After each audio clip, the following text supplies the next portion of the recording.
All right. What's up, guys? Today we're doing a big bench workout. I got my coach, Josh Hancott, here with me right now. 2014 IPF World Champ of the 74 kilogram class. That's 163 pounds. Yep. And Josh, at 163 pounds body weight, what is your best bench to date? In the gym is 390 pounds, 177.5 kgs.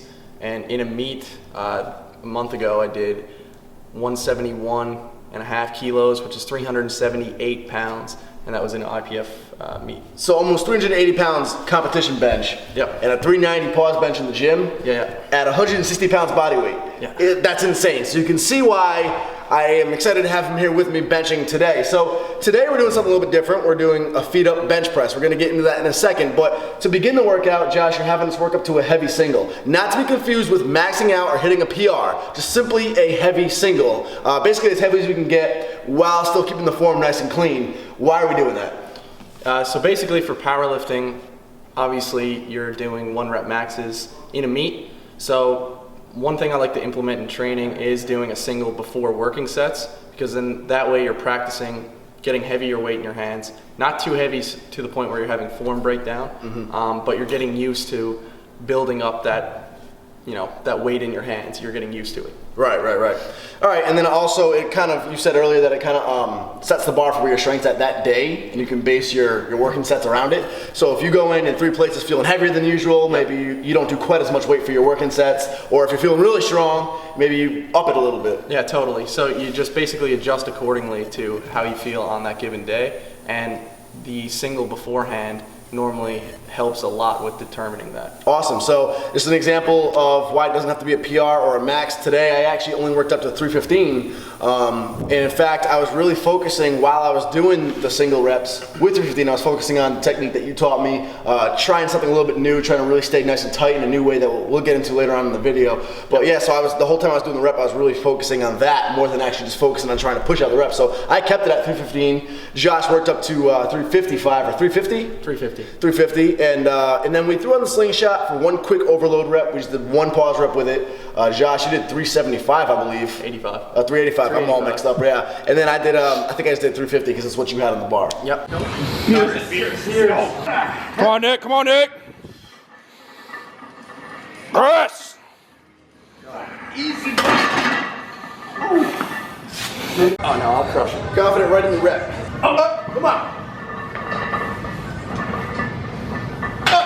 Right up. Woo. So after that, we moved on to the actual working sets. The slingshot was just for overload. It helps your body get used to really heavy weight, and then you're good to go for your working sets.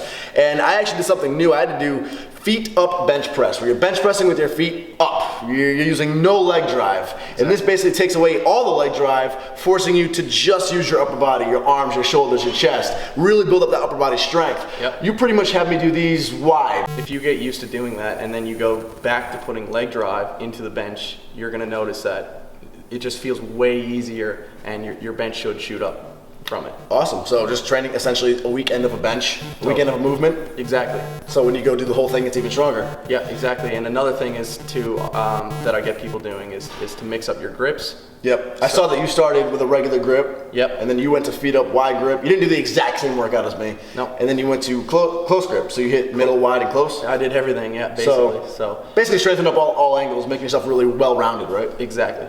Awesome.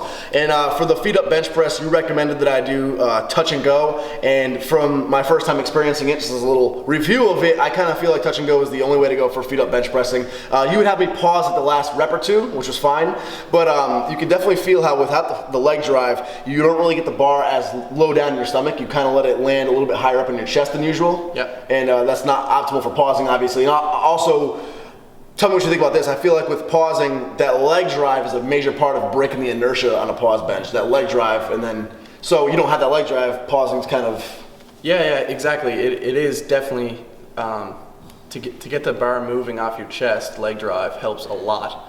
So basically when you get used to doing feet up and then incorporate the leg drive, it'll just skyrocket off your chest way faster. But I do pause some feet up myself. Okay. Just to get used to it. With the wider grip, I'm mainly doing that purely because I'm just trying to get used to maximum width. And so when I use my feet up, I'm just using the widest grip possible and pausing it because that's what I'll be doing in a meet. Awesome. So that's why I'm doing that. Cool. So after my feet up benching was over with, we just had to do close grip pressing, which Josh did before me. Josh, you did 275 for your sets, and I think you had me do 245 for my sets. 2 sets of 6 pause reps for me, close grip. Yep. And that ended a pretty well-rounded bench workout. Yeah, for sure. We've pretty much covered every area you can in bench besides, inclines and declines or something. And then we just finish up the entire workout with basic accessory movements, typical bodybuilding / strength movements, skull crushers, dips. Nothing you guys haven't seen before. So, Josh, I appreciate you coming down, helping me out, giving me good tips. No sweat, man. Josh's YouTube channel is in the info box below, so make sure you check him out, subscribe to his YouTube channel, and he's gonna have a bunch of videos coming from this collab as well. Yeah, a lot of content coming out. Hope you enjoy the video.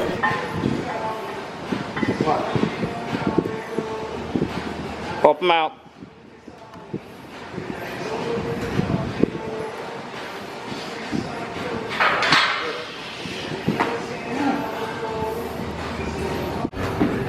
Josh, you wanna open this? I'm too nervous. I'm gonna have Josh open. I can't handle knives. Are we recording? Yeah, we are. Yeah, but Nick, you love throwing knives. He's new to YouTube.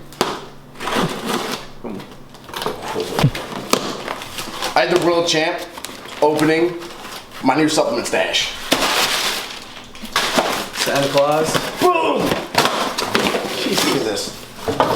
Oh, Hyper Grill. Chocolate peanut butter flavor. Ooh. Where's Ari at? So what is that? Is it protein? What is it? This is this is a meal replacement. This is like actually macro friendly. So 1 scoop is 240 calories, 4 grams of fat, 24 grams of carbs, only 1 gram of sugar in that, and then 25 grams of protein. So it's actually like legit macros in this, and it tastes like chocolate peanut butter. I just had the world champ open this up, so I'm getting like 20 pounds of just straight muscle, nothing else. Flex with It's your lucky We're at the chance. beach, as you can tell. I'm hit this arm right here, just that one. Look at sunburn eye. He's red as hell. Why are you a farmer's Oh, the Newfoundland. They don't have sun in Canada. Not my parents, anyways. It's crazy, dude.